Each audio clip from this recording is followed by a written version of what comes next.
জানেন আমাদের এই সম্মেলন এক বছর আগে থেকে প্রোগ্রাম করা হয়।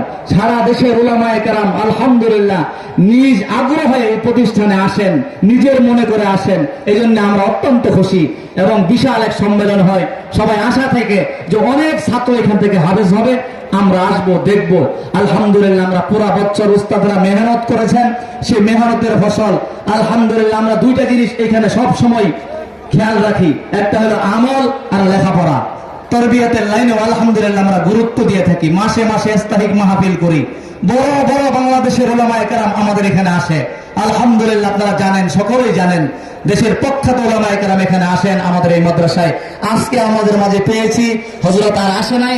কয়েকবার সিদ্ধান্ত নিয়েছিলাম হযরতকে আনবো, আলহামদুলিল্লাহ হযরত আমাদের কাছে আসছেন। বরকতান হযরতের হাতে ইনশাআল্লাহ আরো উলামায়ে কেরাম ইনশাআল্লাহ এই প্রতিষ্ঠান চলবে। আপনাদের বিশেষ নজর। মারকাজুল উলুম কওমিয়া মাদ্রাসা পূরণ করে এলেম শিখার সব ধরনের প্রত্যাশা।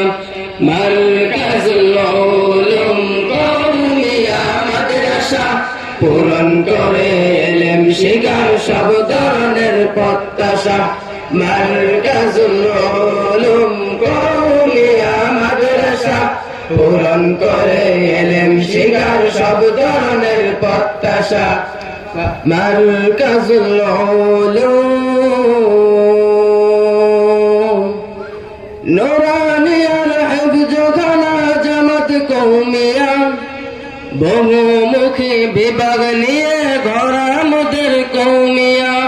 নুরানিয়ার হিফজখানা জামাত কওমিয়া বহুমুখী বিভাগ নিয়ে গড়া মোদের কওমিয়া। শিক্ষকদের চেষ্টাতে আল্লাহ তাআলার রহমতে, বড় হুজুরের চেষ্টাতে আল্লাহ তাআলার রহমতে, কমিটিদের চেষ্টাতে আল্লাহ তাআলার রহমতে আদার হলো আলোকিত, কাটলো সকল হতাশা। পূরণ করে এলেম শিখার সব ধরনের প্রত্যাশা। মারকাজুল উলুম কওমিয়া মাদ্রাসা পূরণ করে এলেম শিখার সব ধরনের প্রত্যাশা। মারকাজুল উলুম কওমিয়া মাদ্রাসা পূরণ করে এলেম শিখার সব ধরনের প্রত্যাশা। মারকাজুল উলুম